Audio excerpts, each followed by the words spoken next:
everybody, good evening and welcome to Sex is Medicine. I am your host, Miss Devi Ward Erickson, and I am so delighted to have you here with us yet again for another incredible episode of this show exploring holistic sex education and the integration of sexuality with our spiritual awareness. We broadcast live the first Thursday of every month at 7 p.m. Pacific Standard Time, and if you cannot catch us live on Contact Talk Radio Network, you can catch the replay, the recording on a variety of platforms. We're on Spotify, TuneIn, iTunes, basically anywhere you can hear a podcast or internet radio, you will find Sex is Medicine with Devi Ward. So today we're going to talk about a topic that is really fascinating and something that I feel literally in my bones, and that is the colonization of our sexuality, the impact that colonization has had on the sexuality of people around the globe. It was a global event, and it altered every aspect of our lives. It altered the way we relate to our bodies as humans. It related to the way we think of ourselves. It altered our spiritual practices, and it altered the way we interact intimately and sexually with each other. So I have an incredible guest that I am just delighted that I could have on the show. I feel very honored to have you, Miss MAURO, who happens to also be from Washington State, which is where I migrated from recently. So I'm going to turn my eyes to this page here so I can read her very extensive and impressive bio. So Anne, pronoun she, her, hers, is a licensed couples and family therapist, clinical sexologist, and currently the only American Association of Sexuality Educators, Counselors, and Therapists, otherwise known as ASECT, certified sex therapist in Tacoma, Washington, and soon the only ASECT certified sexuality in Washington State in general. That is quite a huge accomplishment. Well, thank you. I do have to say, though, now after writing that, there's been 2 other certified folks come up in Tacoma, so now there's 3 of us. Well, hell yes, we need as many as possible, right, given the state of the planet. And you earned your doctorate of human sexuality from the Institute of Advanced Study of Human Sexuality, which I again adore. A lot of my favorite sex educators did that as well. And then the other thing that's really cool that I love about the Institute for Advanced Sexuality is that they are also coordinated with one of our certifying bodies, which is the American College of Sexologists International, the ACS. So I'm an ACS certified sexologist myself. Very cool. I love that connection there. And then you also state that your favorite topic is human sexuality. And I was very curious about that. Why is that your favorite topic of interest? Like what's so intriguing about that for you? I wish I knew the why is it. I just knew I was studying in community college at first, and it was really hard for me to get through courses, reading textbooks. It was really hard. But when I got a human sexuality textbook and a psychology textbook, I was able to read more than was required for the class. I never wanted to put it down, and I just always wanted more. So I don't know why it's so fascinating and intriguing to me. I thought it was fascinating that other people didn't talk about it or find it as fascinating as myself. Yeah, and is there something about human sexuality? Like, is there a particular point that's really turns you on? So for example, for me, I love how sexuality is a conduit to more spiritual consciousness. I love how sexuality is like healthy for us. I love that it balances brain chemistry and like it gives us access to altered states of consciousness. That's like fascinating to me, the hows and the whys of that. Is there a particular aspect of sexuality that you just find really fascinating? I find it all really fascinating. And like you said, being one of the first people in Tacoma doing this work, it was hard to find like a specific specialization within the umbrella of human sexuality. And I had a lot of clients coming with a lot of different presenting problems. So I had to continually have to study and research around everything. And so I really love that aspect, that I can really cover all different types of topics around sex, but giving my clients the main message of that you're normal. Like, so many people come in here in pain and worry, suffering, and anxiety about what they desire, fantasize, or do in the bedroom. And just to come into my office and to hear, hey, you're normal, that's like the most rewarding thing that I can do, to see people relax with that permission, that everything is okay and on a normal spectrum. I hear you. I love that. I love that aspect of our work, is just giving people the reassurance and the medicine, the ease, the peace of mind, the self-acceptance to know that, yeah, sexuality, all forms of sexual expression, or most forms of sexual expression, are really healthy and supportive.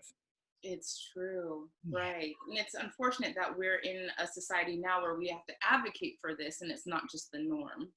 Yes, and that brings us to our topic today, the colonization of sex. So in our intro, in the content for the show, you talked about how the colonization of indigenous cultures around the world changed detrimentally the way they interacted sexually and relationally. And I would say this is something that I've explored in my own work, because around the globe, there are many cultures that understood, or at least, kind of had an orientation to sexuality as an expression of sacredness. There was an honoring and an understanding that sexuality could be a conduit to more love and more connection and spirit, a spiritual nature to our sexuality. And yet the Western culture is devoid of that. Like, it's, any sense of sacredness and sexuality, it's like, opposite sides of the spectrum. So in your research and your work, why would you say that is? Like so the colonizers, they came and they kind of put on and imprinted their view of sexuality onto these cultures. Why was that Northern European view of sexuality so suppressive and stifling? Yeah, and I will say that I am still a baby in this research, right? I'm still gathering and building what is becoming this work that I'm doing in decolonization of sex. But what I bring it back to, like, we're coming into a really fascinating place when we're learning about trauma, right? A lot of different research and findings are teaching us about our bodies and our minds and our brains and how they react to trauma. And something that is now being talked about is historical trauma and transgenerational trauma, right? So that trauma is passed down generation to generation, right? And so some people say that the pilgrims were like explorers, right? But some may argue that they were like fleeing persecution, right? Which, being a refugee, is a traumatic experience. But if we look at what sexuality was before they even left England, right, it was really rigid. It was really heteronormative. They were on a gender binary. They didn't like nudity, right? We know that they were really very well covered. And they put a lot of economic value in vulva-bodied people, right? So we wanted to maintain purity. They came up with the word virgin, and they came up with the word whore. And if you deviated, if you had any kind of sex outside of marriage or masturbation or homosexuality, you were punished for that. You could be publicly I'm having a hard time, publicly shamed, punished, castrated, killed, executed for expressing sexuality that went outside these really rigid confines of what they established, right? So they had the religious view that's telling you, no premarital sex. And then you had that whole economic part where women's value was in her vulva, and you can't do anything to jeopardize your social value. And even other women would get into shaming other women because that elevated their status in the community. So that's what they were working with when they came over, right? And then if we look at what the Americas looked like before they came over, I mean, a lot of the indigenous communities were matrilineal, right? So there wasn't this patriarchal thing happening. Children would take mothers' names. Sometimes they did have like religious, not religious, but like a marrying ceremonies, but we see that there was a lot more freedom to have what would later be called premarital sex, like within communities. You could explore with your sexuality without having that risk of, you know, well, if you're going to have a kid, who's the father of that kid? And then whose property are they going to inherit, right? This wasn't part of the conversations. So premarital sex could happen, let's say, and then somebody gets pregnant. It's okay because you just added another member to our community, right? Not coming with this individualistic view of sex, which created a lot more freedom, right? And we also know that there was a little more gender variance, right? We know now that there's the two-spirit indigenous folks that they saw. They also arrived and they saw that there was, the settlers came and they saw nudity and they were appalled by that, right? And they thought, wow, look at these savages, these, I mean, gruesome savages having sex in these crazy ways that's so unholy. And they were appalled and intrigued by what they saw. But remember, they're also bringing their trauma and their views when they colonized. Yeah, and that seems to be like from the research that I've done, and again, baby in this, and it's a fascinating topic, but the research that I've done on the impact, the historical impact, and the impact that continues to show up and reverberate through our lives on a cellular level of the trauma of colonization of the Americas and slavery. One of the really defining characteristics regarding the indigenous communities versus the colonized or the Northern European cultures was that sense of community. Right? And how the community, the connection between the community members was the wealth of that culture. Because there were resources, there was access to resources, and we were stronger together versus the Northern European view, which was very focused on acquiring resources for self because of that scarcity, because of the colder climates aren't as abundant as the warmer climates. Yeah. Yeah. So some of the practices, specifically African sexual practices that were eradicated through slavery, chattel slavery to Americas, what were some of those practices that you're aware of that were removed from that culture? Well, I would say that the majority of my research has been in America, right? So with, but you're talking about before when they came over, when the slaves came over. Yeah. You froze. Oh, sorry. Am I back now? Yeah. Yeah. You just have to dance and then we come back. Yes.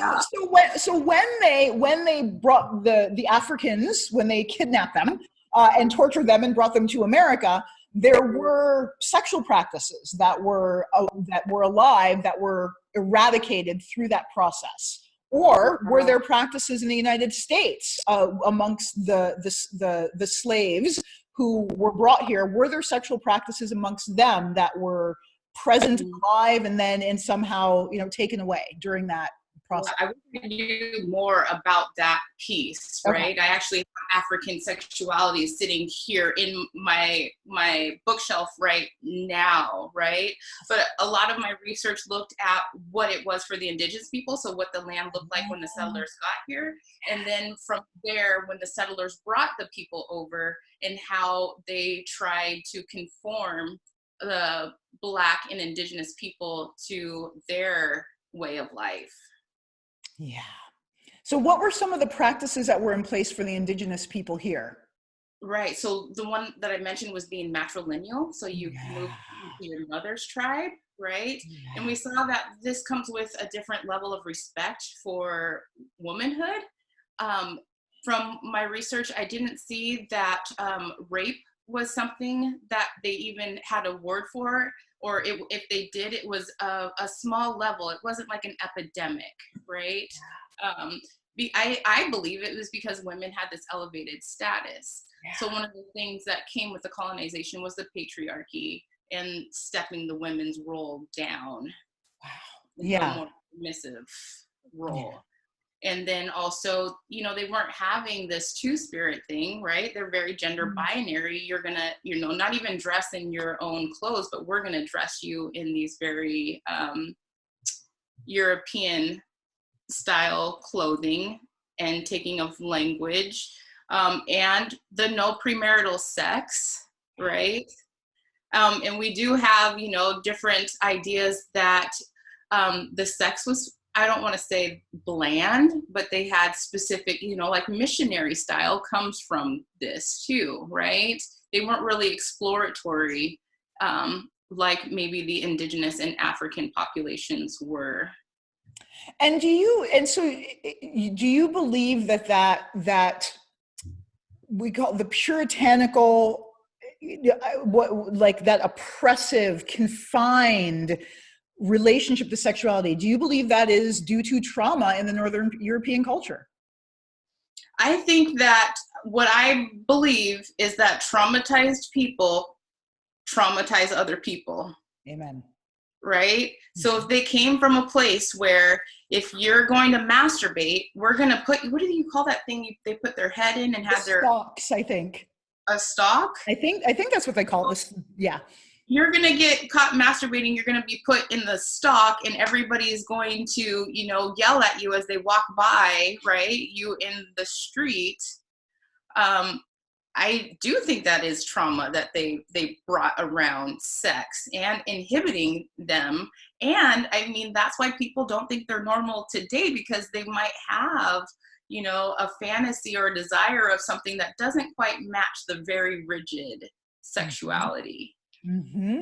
That's accepted in this culture. And speaking to that, a little bit of a side note, but again, within this, you know, context of demonizing sexual pleasure, the whole reason we practice that infant male circumcision is practiced in the United States. The whole reason it was to traumatize infant boys so that they would experience less pleasure. And that was from Dr. Kellogg, from Kellogg's Cornflakes.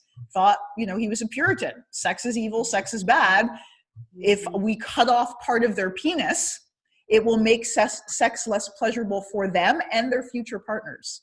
Wow. That's why we have infant male circumcision. That's why we traumatize the brains of infant boys. Wow. And I mean, I'm glad that you brought that up, because the reason why we have that cereal too is that the bland diet would prevent you from masturbation and having sexual desire. And I used to like cornflakes. I didn't think they were bland. They were kind of sweet. Wow, that is amazing. Hence, the legacy of Dr. Kellogg. That brand will never be the same. Shutting down sexuality every way that he could. So then there were laws in place that penalized sexual expression, but then there were also laws about segregation. I know this specifically because my parents were married in 1969, which I think is the year that interracial marriage became legal, and I was born in 1974. So one of the things I'm very cognizant about is that if I had been born 5 years earlier, I literally would have been illegal. Mm-hmm. That's quite a legacy. Right? Yeah. So you and I are both from the loving generation, right? They call people that are born within this bracket of time from Loving versus Virginia, when they actually appealed the anti-miscegenation laws. But if we even back up to England, though, I think this is maybe where they even got some of these ideas, because they had like what they called bastardly laws. So if you got pregnant outside of marriage, your child would not be entitled to the father's whatever legacy, farm, whatever they left behind, right? So they were already making like these punishment type laws around sex, premarital sex.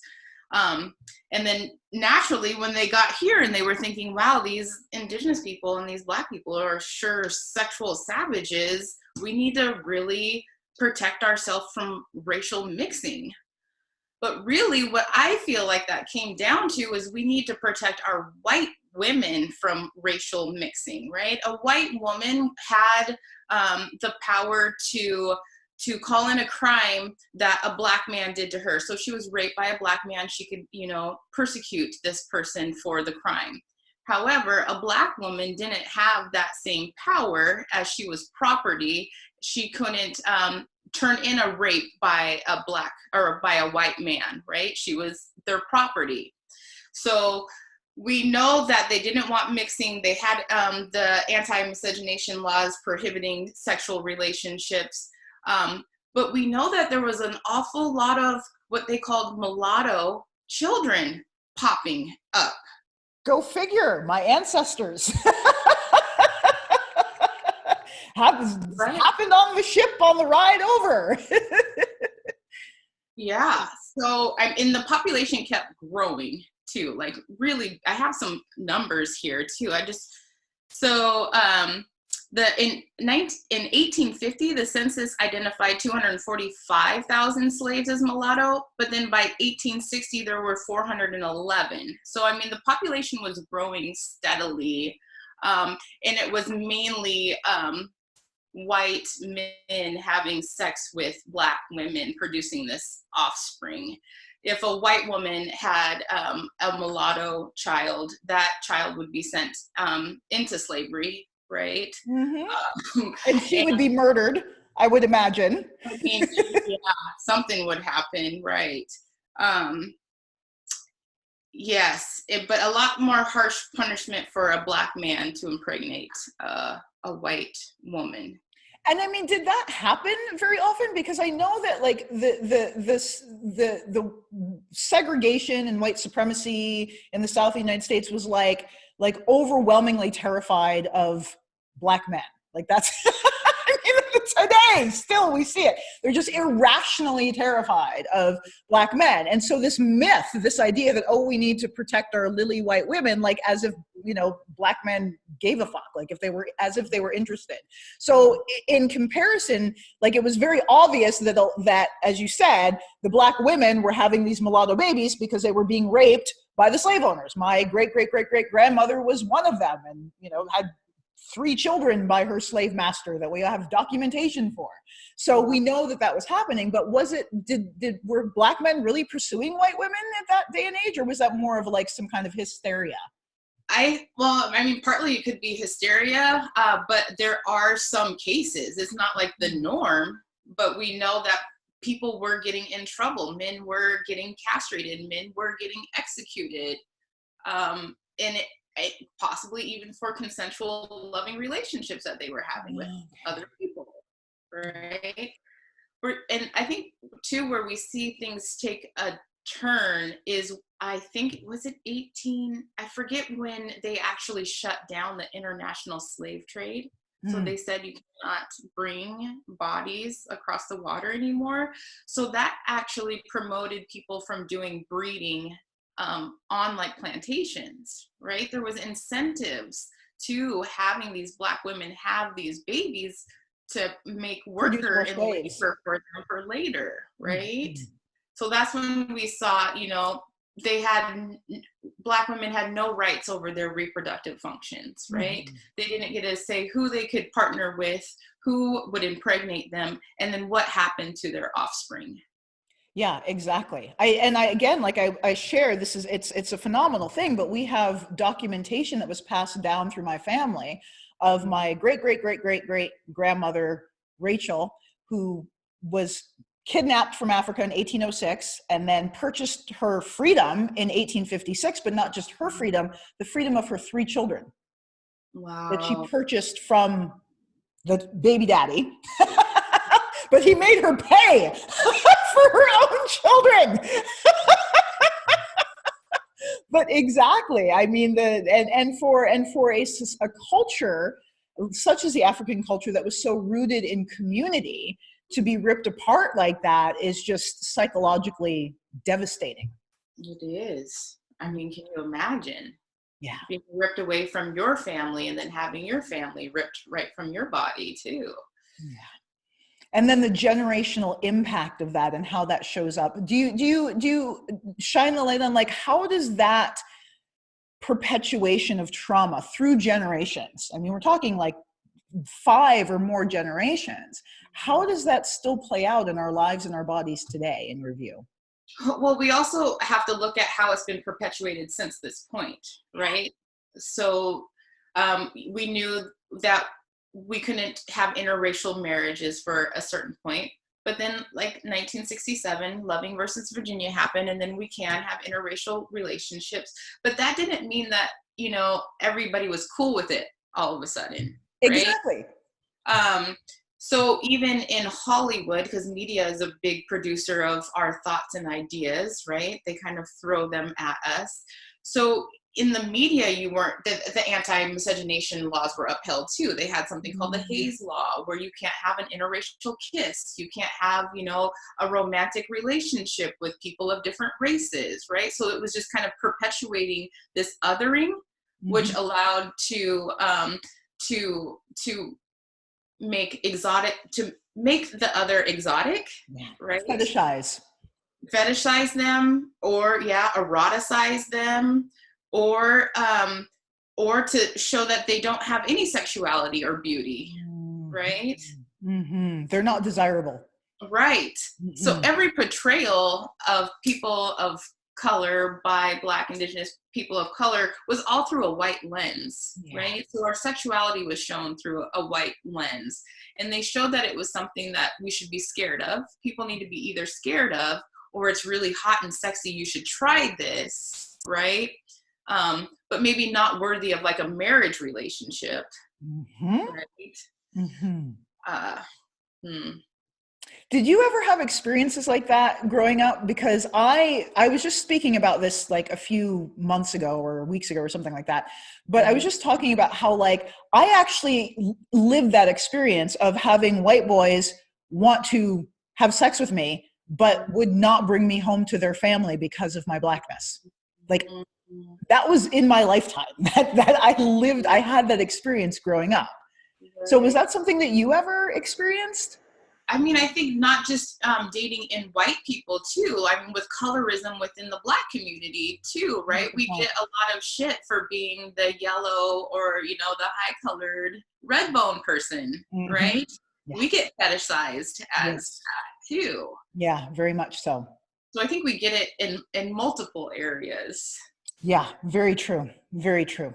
Yeah, absolutely. Wow. So let's talk about sexual assault, molestation, and again, the generational impact, because we know that trauma is perpetuated through the generations. My understanding of it is it's actually a genetic event. It alters our DNA, and then it's perpetuated socially, right, through relationships. And, you know, for me, as a trauma survivor, if I have not processed that trauma, my nervous system is still dysregulated, there's no way that I can regulate my child's nervous system or their children's nervous system or that, or, you know, so forth and so on down the line. So in your view, how has that, because it started with colonization, like from the beginning of the colonizations of America, rape, torture, genocide, and slavery are the legacy of the founding fathers of the United States. So how does that impact us today?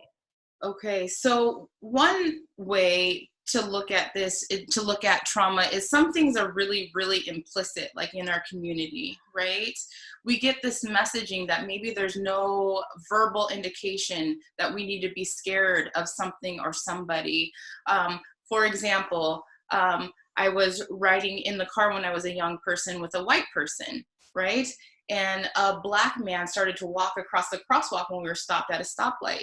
This person like immediately jumped to lock their door, right? That was when you had to like actually push a button on the door. Back in the day, before automatic locks. Right.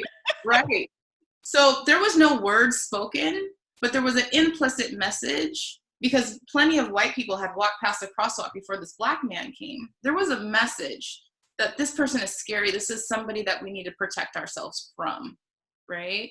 So I think that is one way that our body has metabolized this trauma that we see now, that there's no words, it's just stored, unspoken in our body. Yeah, that's a powerful point. I've had similar experiences. I remember when I had a friend from Canada, a white friend from Canada, visiting me in Ypsilanti, Michigan, and it was summertime. We were walking around the streets. And there were all kinds of people walking back and forth on the streets, all kinds of white people. And then the street that we were walking on, it thinned out, the traffic on it thinned out, and it was just she and I. And then a young Black man started walking towards us, and she grabbed my arm and said, "Let's cross the street now." Mm-hmm. And I was like, do you know how racist that was? No, I'm not crossing the street. Why? And I questioned her. I'm like, why do you want to cross the street? And she tried to gaslight me, like, oh, well, just because I wanted to. I'm like, bullshit. You wanted to cross the street because you saw a Black man walking towards us. That's why. At least own it. At least own it so that we can change it, so that you can notice it. But it's exactly that implicit bias that we see something, make an assumption, and then act upon it without even questioning it. And unless we're around people who are going to call us on it, who are going to say, hey, why did you do that? Mm-hmm. It's correct action. Right. Yeah. And so back to the media, the stuff that we're fed, right? If we're thinking about like just think about old Western movies and how they portrayed Indigenous women. Right? For some reason, I see like total rope play, submissive, erotic, like thing happening, right? And with Black women, we have like the Jezebel and the Scarlet. We have the Mammy, right? All of these things were perpetuated through the media that are giving us implicit cues about what is sexuality, how do we react to the other, right? And how do we think about them? Why do you think media plays such a huge role in developing that implicit bias? Like, what is it about media specifically, in your opinion? Well, I think that it comes from dominant discourse, right? We are getting what is normal from what we're seeing on television, right? Mm-hmm. Yeah. And something that I'm having a hard time forming the thought about it. But so something I came across recently is this concept of mirror neurons. Have you heard of that? Yeah. Yeah. And so like I understood, before understanding mirror neurons, I understood like, the way we learn based on those experiments. I can't remember what the social psychologist, his name was, but it was about like how children learn. Like, so we learn through imitation, right? We see parents do this thing and then we try to emulate that. We mimic it. That mimicking behavior, right? That's how we learn as humans. And then more recently, there's this concept of mirror neurons. And so it's how we again, it's that same thing. We see people in our environment doing something and we mimic that. And, who knows, it's like how we connect socially and integrate and, have the community and tribalism and all that. So I suspect like that same thing is going on with media. Like you said, media portrays us what is normal, what is acceptable, and media is governed and has been governed by the dominant culture, which is the colonizers. And so that portrayal shows us what is normal, and then we attempt to emulate that because we are literally hardwired to do that. And it's kind of insidious and nasty in some ways, that how media is used to solidify and cement and normalize the dominant view, one very toxic view or orientation. Right, especially their toxic view of Black, Indigenous, and people of color, right? Exactly. So I think when we're talking about trauma, I think people tend to think that, this is the people of color's trauma, this is the Black trauma, this is Indigenous trauma. But also what I'm trying to highlight is that it's also white people's trauma. There's bystander trauma and there's racialized trauma that's happening here. Like what had to happen with the white people in their body, in their genes, with their trauma, to sit back and watch such horrific things happen to these other people, right? And that's kind of when I come down to hurt people. Yeah. Right? Yeah. So what is our path to healing, do you think? How do we begin to heal and change and no longer perpetuate, pass down this lineage of trauma? I think one, it helps. I heard you say in another podcast, and I was like, yes, that is it, is one, you have to educate yourself. Yeah. right? Mhm. It was me that was interested in these things. And so I started taking them apart. This wasn't something that was in my formal education. I've been Exactly. studying human sexuality since 1998, and nobody presented it to me. They start with like Kinsey and Master and Johnson and all these other sexologists, but we don't go back far enough to see why even our field is the way that it is, right? Why it was founded by so many white men and then later a few white women were incorporated, right? We have to take a few steps back and question the history and look at it from a different light. The information is out there, they just didn't give it to us in school. Mm-hmm. One is educating yourself. And if you don't mind, I'm going to show one of my favorite resources. Have you read this book, My Grandmother's Hands? No, but I've heard people talk about it. So I'm going to write it down because I'm going to read it. So the thing I like about this, lots of really good information that's easy to digest, but he actually gives tangible skills to working this trauma out of our bodies. Wow. There's actual practices. You stop and you do some mindfulness-based stuff, and he guides you through healing.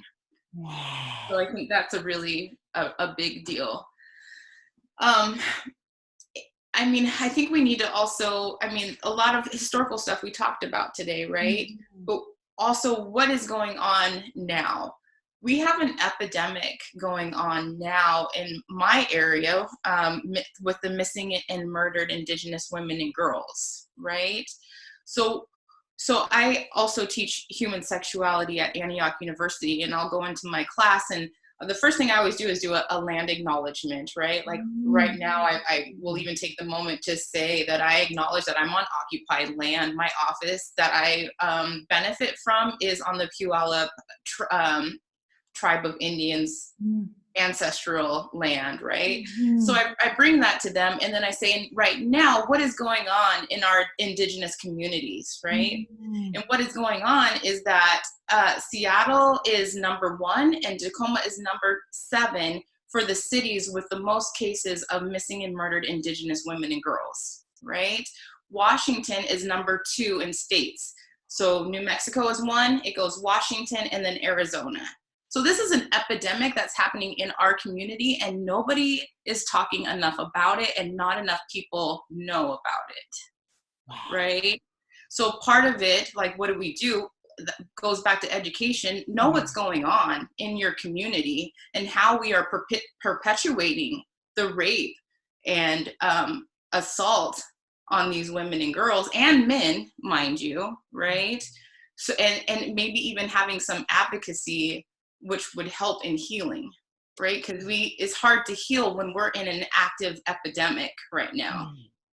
Absolutely. So that think globally, but act locally, find out what's going on in our communities and how we can support. And absolutely, I love that you know, what you stated about education, like this conversation is not part of normal curriculum.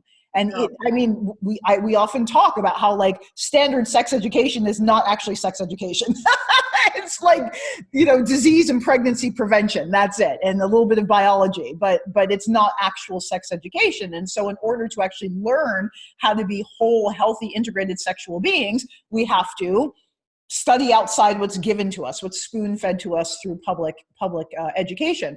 But the interlocking or the impact of colonization on our sexuality, like you found in your field, how that's again something that we have to study outside of the normal curriculum.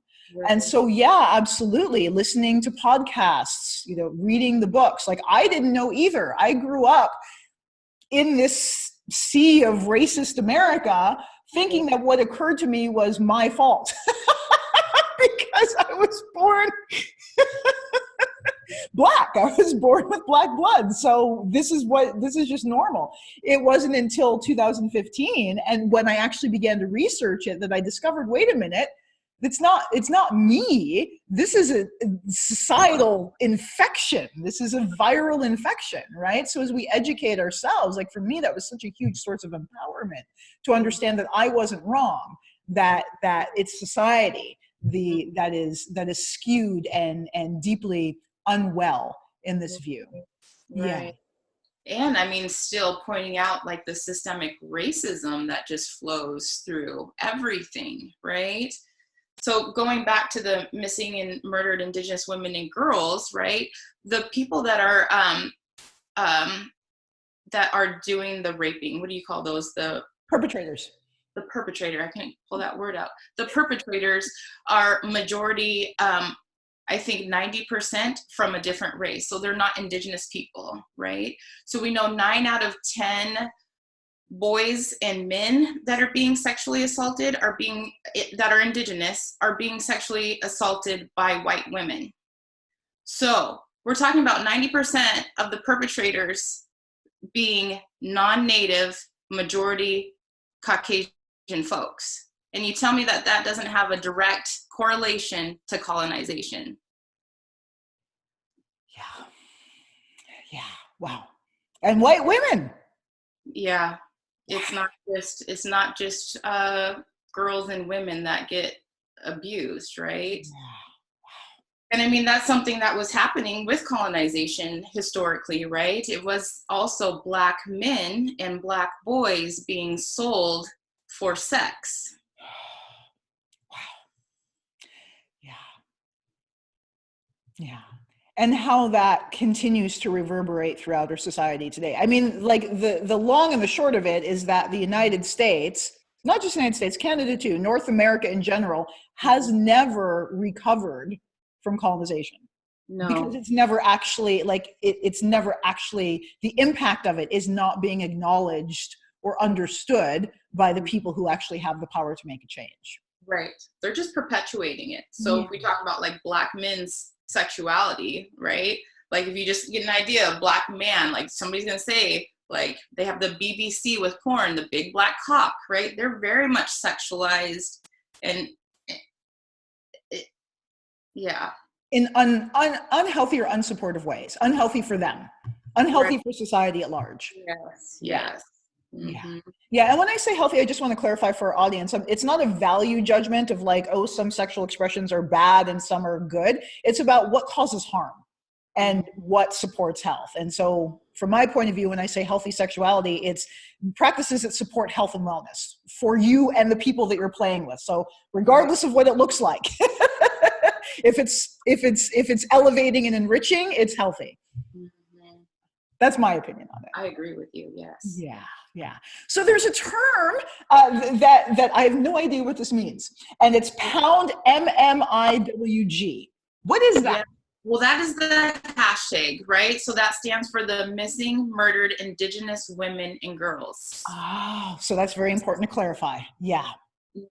So that's when I started learning about some of the advocacy. There was a lot of athletes, like there was runners that would, they decided to run with a red handprint on their face, talking about the silence and the unheard women.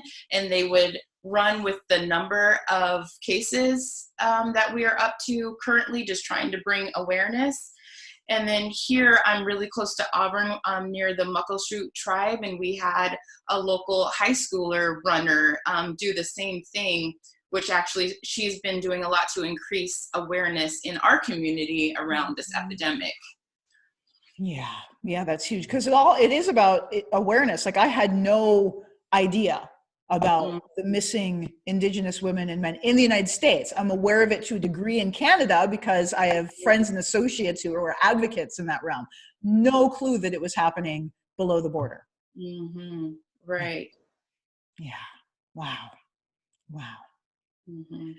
So we're getting close to our time together. It's been wonderful connecting. What are some other thoughts you may have around how white supremacy and the legacy of that impacts us today, and steps we can take, maybe resources to begin cultivating awareness and healing through that awareness? Mm-hmm. Yes. Oh, I just had a thought and it just left me so quickly. I hate it when that happens. It's like it's right there. There. Oh gosh, can you ask me again? Maybe Yeah, absolutely. Because it was kind of an open-ended question, but any other thoughts you have about, okay, so I'll break it up into two parts. Oh, okay. Yeah. Sorry, something's coming back, but go ahead. Okay, good. Now, so how it continues to reverberate and impact us today.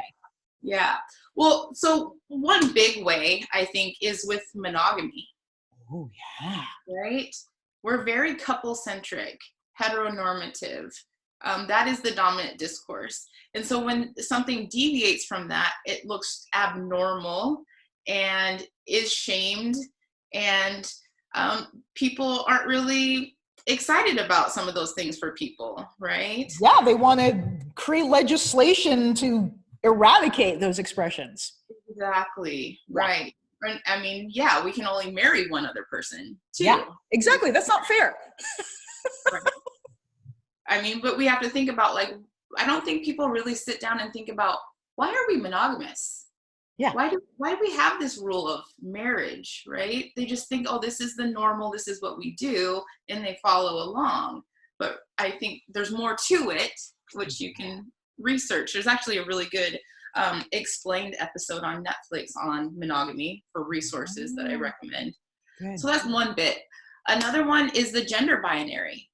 I don't think that we would be so rigid in gender had we let the indigenous people lead us in that, right? We really shut that down and shame that. We have this, you are a girl or you're a boy, and you do A, B, and C if you're a girl, you do this, this, and this if you're a boy, right? And then the patriarchy, right? Can you imagine living in a world that was matrilineal? Right? Like, I mean, I fantasize about it, but I really cannot grasp what that would actually be like and what our role as women would be in the community if we had that. So that's another one. With the actual sexual behaviors, right? Sex was for procreation, right? So we want to have sex to make a baby, which didn't leave room for sex for pleasure. Exactly. Or for experimentation, right? It really limited that. And I think a big thing too that falls into what we're talking about is people's attraction, right? There's been studies that show that African American people are voted as the least attracted people.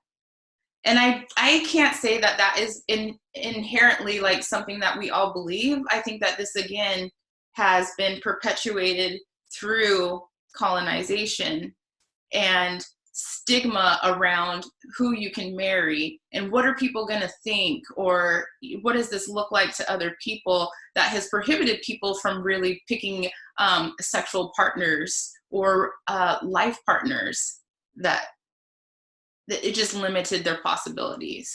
Well, absolutely. And then that constant message, like we talked about through the media, that Black people are less desirable, even in, roles, getting roles, like, don't necessarily want to cast the leading man or woman or human as a person of color because they're not going to get as much money at the box office because Black lives and colored lives aren't as valuable as white lives. Yeah. So it continues again. It just continues to reverberate and impact us. And it's just such a huge celebration that there are people such as yourself and others who are giving voice to this. And again, raising awareness around this because so that it can't continue to be perpetuated. Right. Yes. Yeah. So I think a lot of it is doing your own decolonization work. Amen. I think we have to decolonize ourselves before we can take really any action in the community or in our society. We have to question a lot of things that were imposed on us, right? And kind of go against the grain, because a lot of people still want to believe and think a certain way, and they don't want to hear alternative history. They want to hear the romanticized facts, right? But the information is out there. So really questioning your own thoughts and your own beliefs and your own bias, and then look back at where do you think they came from? Did they come from internally? Was this pressed on you somewhere? Was it your family? Was it media? where did it all come from? And you can keep on pulling. And then how did they start doing that? Like, how did the media start this? And you can keep on going back, right? Mm-hmm. Researching. Yeah. And I think it's important too, when you start doing your own decolonization work, you can like branch it out into your field, right? How has colonization affected my field? Yeah. So I spent a lot of time thinking about, how did colonization affect sexology? How did it affect marriage and family therapy? Huge influences. Yeah. Yeah. Yeah, that's so important, tracing it down to the root cause. And I love that you said that we have to decolonize ourselves. Mm-hmm. Yeah, that's huge. That's the journey. And that's beautiful and exciting too. Every time I uncover the legacy of colonization in my own awareness, I'm embarrassed. But I also have such joy and celebration, like, oh, I've just removed a toxic program that came from somebody other than me. That's not my inherent truth. So we have to have an attitude of curiosity, but also courage, because in this process, we have to be willing, or I found myself that I have to be willing to acknowledge, like, wow, like how I've acted with implicit bias, how I've acted with internalized racism against myself and my community. Right. Yeah. It's hard work, isn't it? It's powerful, and it can be difficult and challenging. Takes courage, but it's so worth it to be free. Yeah. To be free. Agreed. Mm-hmm. Yay. Well, thank you so much, Anne, for having this conversation with me. It's been an honor. Thank you for having me. Yeah. And so how can people connect with you? Because you are a practicing marriage and family therapist, sex therapist in Tacoma, Washington. It's true. So, I mean, if you're looking for couples counseling or sex therapy, I'm easy to find on the interwebs. I have Facebook, Instagram, and all of that. You can find me at mendingmyconnections.com, or you can just Google my name, and MAURO in Tacoma, and I will pop up. And if you don't want to be a client, you can follow me on the social medias to learn more about sex and relationships. And absolutely. Sex. You've got some great stuff on there. I was following you on Instagram and not Facebook yet, but Instagram. I got you last night and I'm like, damn, there's some good stuff. So definitely follow for some really juicy tidbits in your brain every day. Yes. And we do have an upcoming textbook for Routledge, some of my colleagues, where I've written a chapter on doing sex therapy with interracial couples, which will be coming out hopefully 2021. So keep an eye out for that one. Absolutely. Wonderful. Okay. And your website address again, and mendingmyconnections.com. Yes, it is. Yay. Awesome. Well, thank you so much for joining us. Thank you everybody for joining us this evening and participating in this conversation. And feel free to send us some feedback, your thoughts, what was stirred in your heart from this conversation. And let's continue having these types of conversations to heal and to grow and empower and really learn how to integrate our sexual experience as a form of medicine and healing. Have a wonderful night, many blessings, and we'll see you next month.